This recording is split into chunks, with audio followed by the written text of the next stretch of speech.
It's the Ross Tucker Football Podcast. Oh, yeah, it is. But it's not just any Ross Tucker Football Podcast, because I would never do that to you guys. You give me 30 minutes, I give you everything I've got. It's a Wisdom Wednesday with Andrew Brandt. Oh, my gosh. The former Packers exec who now helps Gary V's agency. I mean, there's a lot to get to with Andrew, whether it's the Carson Wentz decision to have surgery, the Bills contract talks with Josh Allen, Nick Foles basically pleading for someone to trade for him, Deshaun Watson not at practice, the unvaccinated missed game. I mean, there's a lot to get to with Andrew momentarily, and we will do exactly that. He is a tremendous resource that we have pretty much every week. And even if he's not on the RTFP every week, his business of sports is amazing. Love what he did this week, by the way. We'll dive into that with Andrew momentarily. I think most of you guys know the deal by now. We're presented by DraftKings. Thank goodness for those dudes. Thank goodness as well for you dudes, the ones that are the spread the word winners via social media at Ross Tucker NFL or at RosstuckerPod. Can somebody new today engage? Somebody new today engage in some way. The last episode this week will be Thursday afternoon with Greg Cosell, and you'll be the winner. As soon as I see somebody new engage on Twitter or Instagram or Facebook, you will be the winner. Signed press pass. I got these Eagles press passes now and more coming, by the way. Or a signed picture, signed card, whatever you want. Sponsor confirmation, email winner. Love those of you that take advantage of the sponsors. And then the YouTube shout out, youtube.com/Ross Tucker NFL. People love our cameo style YouTube shout outs. I love Andrew Brandt. I love the Big Show. The Big Show. As always, Andrew, much to discuss. You can and should follow Andrew on social media at Andrew Brandt. And please subscribe to the Sunday 7.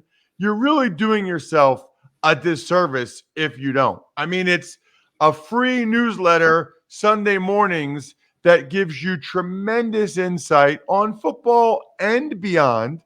And it was the and beyond part, Andrew, that you talked about this week on your Business of Sports podcast. Yeah, as people know, it's primarily football, but I get into hockey this week because I saw a story over the weekend, Ross, that maybe you saw, maybe a lot of the listeners saw, but didn't pay much attention to. Evander Kane is this forward for the San Jose Sharks, and a very good one. I'm not a hockey fan, but as I understand it. And his wife, which I guess is his estranged wife, started Instagramming out this weekend about he's betting on games, he's fixing games, all these things, which whoa, caught the attention of the public, but more importantly, caught the attention of the NHL. A couple colleagues of mine in the sports law field, Dan Wallach and Dan Lust, are all deep dived into this. They study the sports gambling issues. And I brought him on, Ross, and we really did, again, a deep dive into the allegations against Kane, how much of it is marriage related, how much of it is real. But I think the point is, Ross, 3 years into legalized sports betting in this country, we have our first inflection point. We have our first case in a team sport regarding fixing. And it's not allegations out of nowhere, because this guy Kane has some gambling debts to casinos in the past. So here we go. And I really encourage everyone to listen to this, out of my normal realm, but NHL gambling star player, serious allegations on the Business of Sports pod this week. The one thing I would say I think is interesting about that, Andrew, and I'm curious to get your opinion. I actually think, if anything, it's less likely now, because now that it's legalized and there's so much scrutiny and oversight, and plus they have all the data. They it's easy for their algorithms to pick up when there are, people that are real outliers with something like, I mean, that's how they catch all the point shavers back in college basketball back in the day. I guess I just feel like, you had a better chance of doing something like this with offshore books, or just having a bookie in Nevada than you do now. It's like, it's a big concern now, I guess, because it's legalized, but man, good luck trying to do that now. Yeah, and I think some of Kane's issues are with offshore, as you mentioned. That still is an unregulated market compared to the U.S. And you make a good point that now we have a lot of regulation. And like I just said, you just echoed, we're 3 years into legalized sports gambling through the Supreme Court. And yeah, we really haven't had scandals. I mean, we had this practice squad player on the Arizona Cardinals, Josh Shaw, make a couple bets and they got flagged and he was suspended. So, yeah, I mean, we haven't had it, but now we do. And this is one to watch, because the other part of this, Ross, is that Roger Goodell, as we know for years, can basically do whatever he wants. Gary Bettman of the NHL has a higher standard for discipline. And that's something negotiated into the CBAs. The hockey players did a better job on that than the NFL players. So where is this going to go? Obviously, we're in the offseason in hockey. So one to watch. And I like doing a deep dive into a sport I usually don't do. And I had some experts with me. Yeah, I love that. I also love getting your thoughts on what's going on in the NFL. We have the Carson Wentz injury, Andrew. And here's what's interesting. I think it might have been Sunday. Ian Rappaport comes out and says Carson Wentz has decided to rest it, rehab it, and see if it improves and he can come back and try to play through it without surgery. And then like the next day, I wrote about this in my column this week. Check it out on any of my social platforms at Ross Tucker NFL. The next day, it's Wentz he changes his mind, he's having surgery, and then he has surgery that day. I'm hoping you can maybe peel back the curtain a little bit of what goes on with the player, the agent, the organization in these situations. Well, these decisions are exactly what you said. We're multi-layered, where you talk about time frames and you talk about risk and reward. Obviously the story from the weekend was rest and rehab and see where that went. And that changed. I think they talked to agents. They had second opinions. It's interesting. They went to Dr. Anderson, who I know well. Dr. Anderson, for people who don't know, was the Carolina Panthers team doctor forever. He basically, I don't know if retired is the right word, but he moved back to where he's from, which is, guess where? Green Bay, Wisconsin. So now players with foot issues in the NFL go to Green Bay. I tweeted out, Carson Wentz is going to Green Bay. Oh, for foot evaluation. Decided to do it. And interestingly, it's not Anderson. It's a doctor in Indianapolis, which again, thinking back to my experiences, I love that, because when a player went off to get surgery, he's back rehabbing, but the doc's somewhere else. And it's nice to have a local medical team just to oversee it. Yeah, I mean, I think they decided, let's just get this done. And his agents, etc. And you know me, my first reaction was, oh, the Philadelphia Eagles. They get a number one pick if he plays 70%. That's 75% is looking tougher now. But, we'll see. 5 to 12 weeks, they just sort of left it open. So he could be back in September, October, November. We'll see. So one thing that's interesting there too, Andrew, is basically after this happens, you have Nick Foles come out. And I mean, the timing, of the injury, and I don't know why Nick Foles was having like a press conference or meeting the press in Chicago as a third string quarterback. I mean, it feels to me like the Bears are desperate to get rid of his contract. They don't want Nick Foles around. It's a waste. They're trying. I mean, when's the last time you had a third string quarterback have like a press conference and then he was like pleading, Andrew, for someone to still think he's good and trade for him? There's so many layers to this, Ross. I mean, the first one that jumps out on me is, oh my God, would they bring Nick Foles behind Carson Wentz, which was, Philadelphia for 3 years or 2 years, and Wentz gets hurt and Foles comes in and he's the favored son of Philadelphia. And Wentz's ego is a little bit messed up. I mean, would they actually do that? But you see my translation or Brandtslation, which on Foles' press conference, which again, it's like, why is he talking as a third string quarterback? And I'm like, yeah, he's saying, come get me. Frank Reich, come get me. Get me out of here. And he'd play. But I heard Frank Reich yesterday, Jacob Eason, it's his show right now. We'll see. We'll see. But yeah, I don't see Foles lasting in Chicago. They have their future and they have their present in Dalton. There's no place for him. Yeah, the problem is the guaranteed money on his deal. I think he'd already be gone if he didn't have that guaranteed money. And I think that they're just hoping as many quarterbacks get hurt as possible and that somebody will take that contract off their hands. Speaking of contracts, thought it was interesting, Andrew. The Bills, there's a report out there that if they don't get a deal done with Josh Allen by the first game, that they're going to table it and not negotiate during the season. Feels to me, Andrew, like there are some teams that have hard and fast policies like this. There are other teams that don't at all and are famous for having extensions in December, back in the day before you could roll over cap space. Right. What is your thoughts on having a deadline like that? I guess you're the deadline spur action guy, so maybe there's some value to it. Yeah, I was never one of those teams, Ross, and you talked about it, that would cut off negotiations, either training camp or season. Like, come on, my job, the job of the Bills guy in my shoes, is to get deals done. And if that means August, October, November, it doesn't matter. But I get it from the player point of view, want to get it out of the way. And when I was an agent, I'm like, yeah, just you never have to deal with this. So the agent will call the player on a Wednesday night in the season and say, hey, we're ready. I mean, to me, that's kind of, it's ridiculous. You can negotiate at any time. What's more interesting to me, Ross, and I'll probably do a deep dive podcast and write about this, Josh Allen, Lamar Jackson, Baker Mayfield.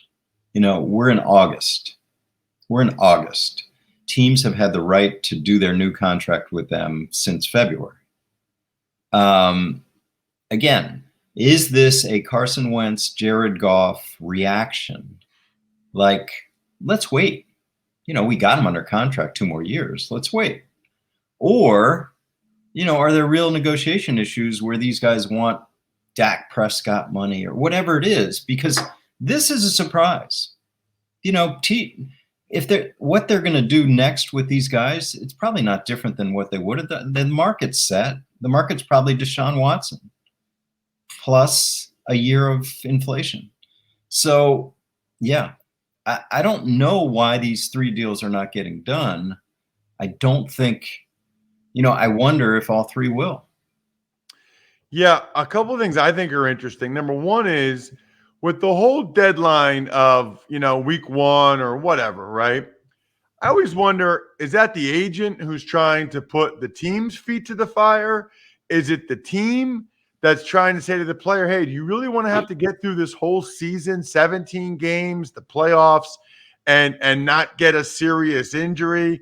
I always wonder where that's coming from. And then, I don't care. Like, when I hear Josh Allen say, that's the least of my concerns right now. Give me a break, dude. Like, it's not the least of your concerns. And I don't care what he says, Andrew. He wants to get a new deal done. He wants that to not have to worry about it. And he's going to be upset. He's going to be mad if it doesn't get done before the first game. Yeah, I mean, I think players have different reactions. I think it's weighing on them. And again, I bring up Mayfield and Jackson too. I don't know what's going on there.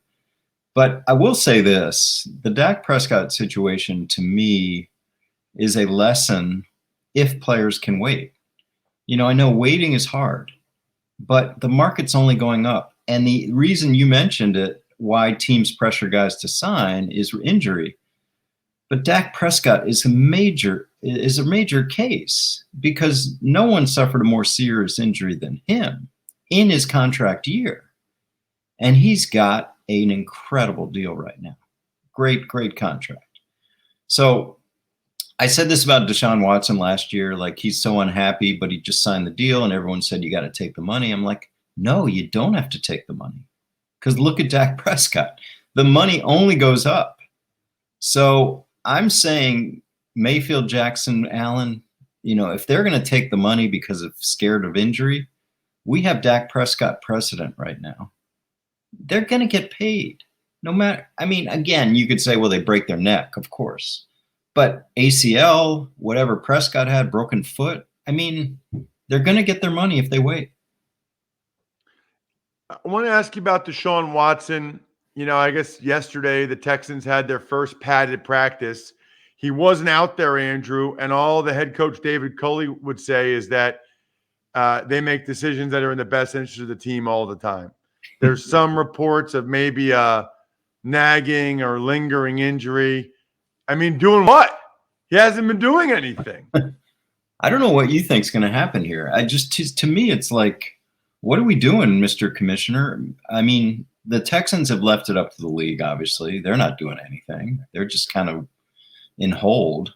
And the league's just, I don't even know where we are. There's no commissioner exempt list. I don't know. But I did this on the pod. I keep saying this. I'm a lawyer. There's precedent. Now, Ben Roethlisberger, 6 games, something happened with a woman. Ezekiel Elliott, 6 games, something happened with a woman. Both did not have criminal charges. So you tell me how Deshaun Watson plays this year, anytime before, say, November. I just don't see it. That's precedent. And they're star players, just like Watson. So how in the world is he going to play? And he's got criminal charges in addition to 22 civil. So I almost feel like, Andrew, I think there's a chance that Houston just sits on him all year because they think that he's such an asset that they can get more for him after there's more clarity regarding his legal situation, and or even if there's 5 teams that want him, let's see what their records are this year and how bad they are and where they're actually drafting in 2022, as opposed to trading him now. And then he goes there and he plays for them some games and they play well and their picks aren't as good. I think there's a chance they sit on him. I mean, you talk about teams trying to be opportunistic and they see blood in the water with Deshaun Watson. They can get a deal. The Eagles with their 2 number 1s or whatever it is. But think about that, Ross. Think about the Eagles or any team telling their fan base, hey, look who we're bringing in here. 22 charges against him, some criminal charges, women mistreatment. I mean, come on. Tell an owner that that's what we're going to bring this guy in but we're getting a great deal. Okay.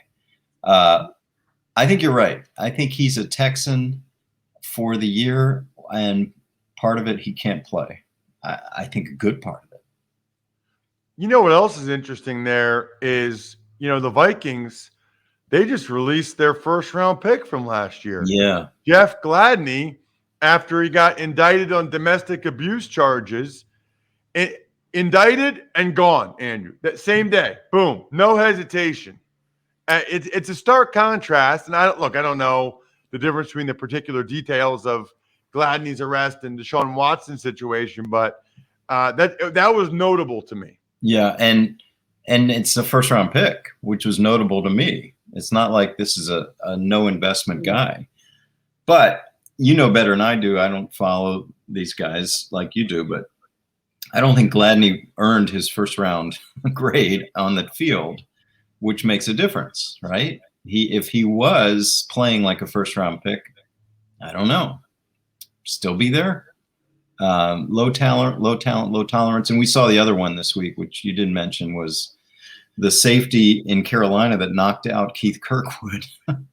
Gone. He was gone like within a minute, right? He was cut summarily after knocking out a player too hard of a hit in practice. Low talent, low tolerance.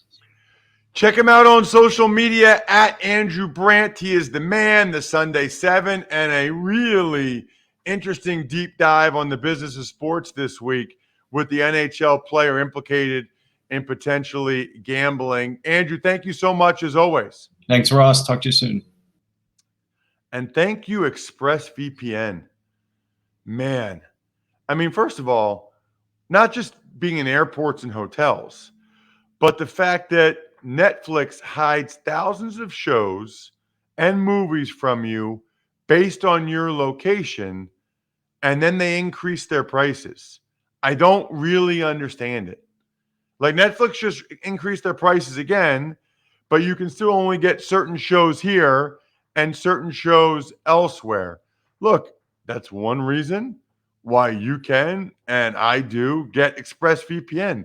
My wife and I watch a bunch of shows, Netflix and some of the other streaming services, and ExpressVPN lets us change our location to watch it. I mean, you can unlock shows and other streaming services too. It's also super fast, by the way. Works on your phone, laptop, even smart TVs.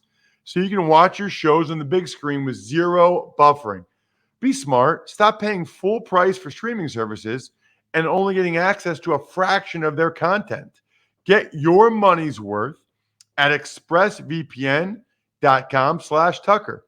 Don't forget to use that link so you get 3 extra months free. Why not try it? expressvpn.com/Tucker. expressvpn.com/Tucker to learn more. Tuck's Takes. Hi there, Ross. Let's start today with these foot surgeries in Indianapolis, both Carson Wentz and Quentin Nelson, surgeries that are going to keep them out 5 to 12 weeks. What a rough start for the Colts, man. I mean, your starting quarterback, arguably the best player on the team, certainly the best offensive player, especially when the left tackle retired and the new left tackle is coming off a torn Achilles. I mean, I don't like to be Debbie Downer, Bri, but it's getting late early for the Indianapolis Colts season. I'm going to ask Greg Cosell tomorrow on the show whether or not he thinks they should trade for a vet or perhaps go ahead and, I don't know, just play Jacob Eason, last year's 4th-round pick.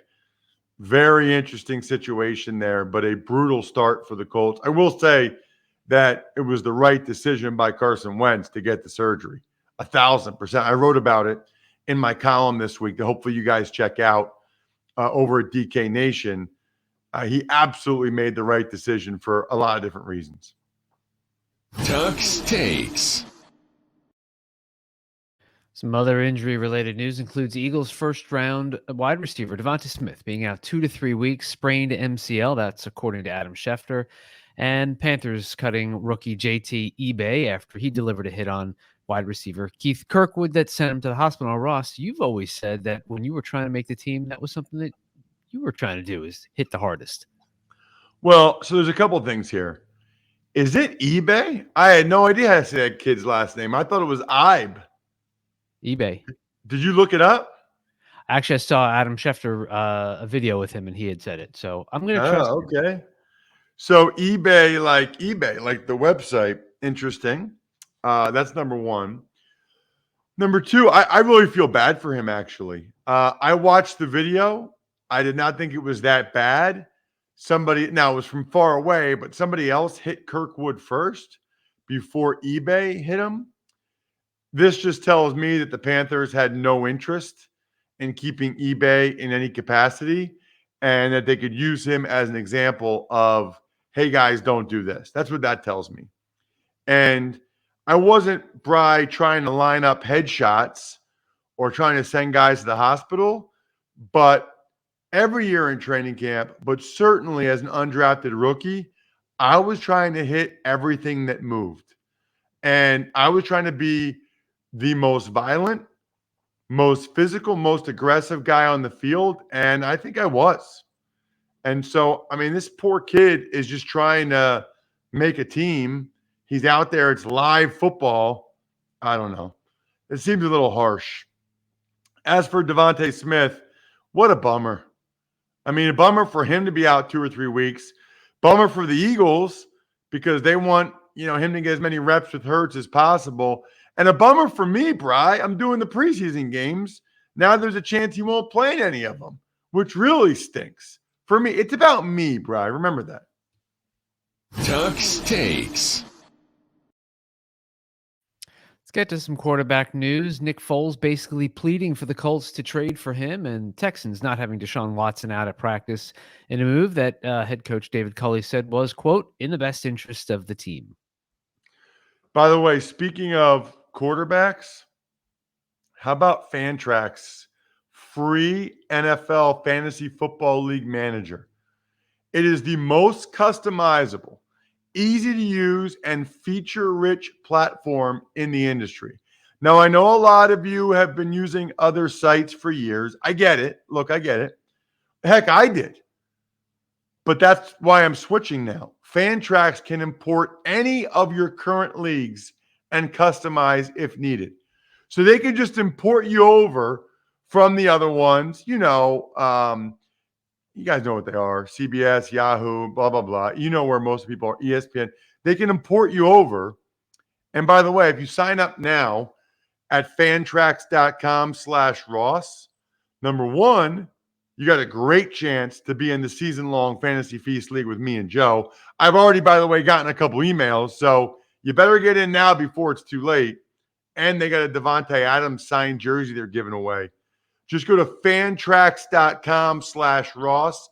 Again, fantrax.com/Ross, so I can take you down to Chinatown each and every week and just embarrass you and your family. Fantrax.com/Ross. As for the quarterback thing, Bri, that you mentioned, Andrew and I already talked about Nick Foles. We kind of already talked about the Deshaun Watson thing too. I would just say that, them asking David Culley, the head coach, about it and him just saying it's in the best interest of the team, like that is such a Patriots move. That is so Nick Caserio saying, okay, here's all you have to say. It's in the best interest of the team. It's just so lame. It's like lame and I think disrespectful to the fan base to just be that whatever you want to call it about it, that obtuse. Is that the right word there, Bri? That vague. Okay, I'll go with that. What is obtuse? It would be the opposite of transparent. Right. It's like, but like, it's also like it's like a color, right? Or it's like it's kind of obtuse. Like is it like a color or a shape almost? No. Okay. Probably a good time to move on to the next one. Tuck's Takes.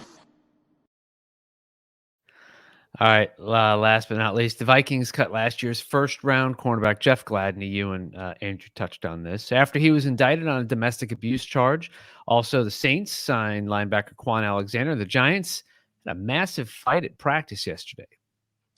So the Gladney thing, either the indictment and the charges are real, real bad, which is a possibility, or they're bad and Gladney's not good, and the Vikings don't like him. It's one of those two things for them to cut him already. As for Quan Alexander, tore his Achilles last year, but he played well when they traded for him from San Fran. And then, yes, the Giants had a massive fight, got a lot of attention. I mean, these things tend to happen. My sense is that the reason why Joe Judge was so upset is maybe because Logan Ryan supposedly smoked Evan Ingram in the back, or because Daniel Jones at the bottom of the pile and Judge freaked out about it.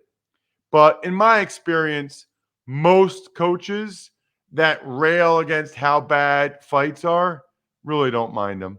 They just feel like they have to say that, and they don't want a guy breaking his hand or doing something stupid or whatever. Shout outs today: Pizza Boy Brewing, Sporticulture, Vision Comics with an X, HumanHeadNYC.com, and our guy Chris Aronchek from SteakhouseSports.com with an awesome appearance on yesterday's Even Money podcast. certainly check that episode out as well. We are starting Tears of Dolan today. Running backs must listen on Fantasy Feast. Must listen. And also, we've got tomorrow Greg Cosell on the Ross Tucker Football Podcast. I think we're done here.